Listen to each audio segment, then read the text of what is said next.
वो लड़की भागने का मौका भी नहीं पा सकी और ठंड की लहर ने उसे पलक झपकते ही बर्फ की मूर्ति में बदल दिया। वो हमेशा के लिए उस उम्र में जम गई। सर्किंग कर रहा लड़का अभी भी स्टाइल में प्रदर्शन कर रहा था। उसे ठंड की सफेद लहर का कोई अंदाजा नहीं था जो उसे घेरने वाली थी। अगले ही पल वो लड़का भी जम गया। मार्क ने जल्दी से अपनी बेटी को खींचा और भागने लगे, लेकिन ठंड की लहर तेजी से किनारे की ओर बढ़ रही थी। माँ बेटी ने अद्भुत गति से कार में छलांग लगाई। मार्क ने कार को घुमाया और आखिरी पल में ठंड की लहर से बच निकले। भागते हुए मार्क ने चेतावनी विभाग के अपने दोस्त से संपर्क किया और बताया कि ठंड की लहर समुद्र तट पर आ चुकी है। 2 छात्रों की मौत हो चुकी है और ठंडी हवा अब शहर की ओर तेजी से बढ़ रही है। दोस्त ने स्थिति जानकर तुरंत अपने वरिष्ठों को रिपोर्ट किया। इस बीच ठंडी हवा मार्क की कार के पीछे तेजी से बढ़ रही थी।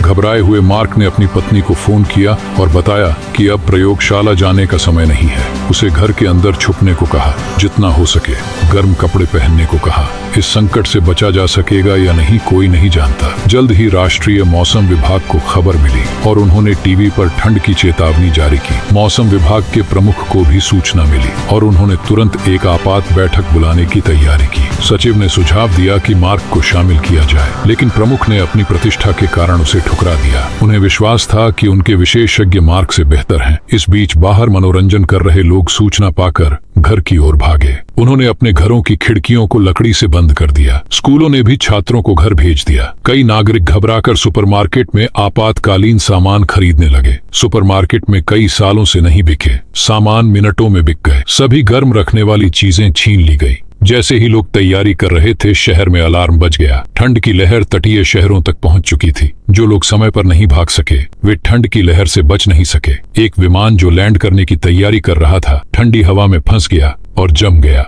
विमान के झटके से वह जमीन की ओर गिरने लगा। कई लोग जो सुपरमार्केट से बाहर निकले थे, ठंड की लहर में फंस गए। एक महिला ने देखा कि लोग बाहर जम गए हैं। जब वह खुद को सुरक्षित समझ रही थी, ठंड की लहर उसके घर में घुस गई। एक माँ जो अपने बच्चे के साथ कार से भागने की कोशिश कर रही थी, ठंड की लहर में फंस गई।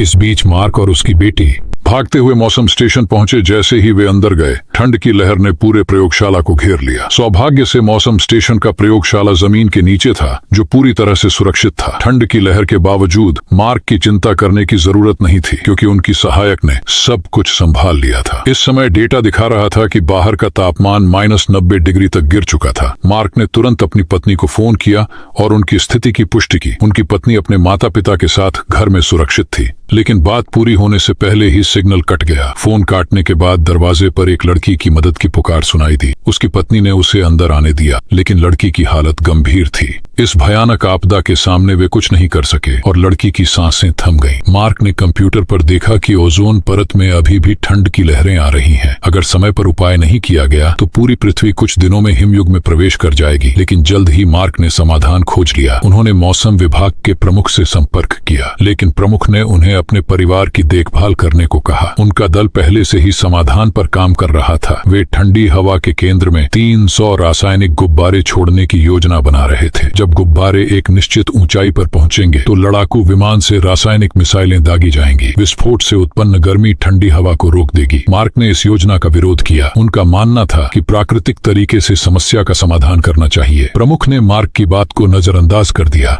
क्योंकि उन्हें विश्वास था कि यह योजना देश के सर्वश्रेष्ठ वैज्ञानिकों ने बनाई है। मार्क ने अपने सहायक को ठंड की लहर की निगरानी जारी रखने को कहा। दूसरी ओर प्रमुख ने सेना के साथ संपर्क किया और गुब्बारों के विस्फोट से ठंड की लहर को रोकने की तैयारी की। लेकिन योजना शुरू होने से पहले ही सहायक ने देखा कि ठंड की लहर अचानक तेज हो गई और प्रशांत महासागर में एक अन्य वायुधारा से टकरा गई। यह लहर अब दुनिया भर में फैलने लगी। टोक्यो के लोग समझ नहीं पाए कि क्या हो रहा है और वे सपने में ही -144 डिग्री तापमान में जम गए।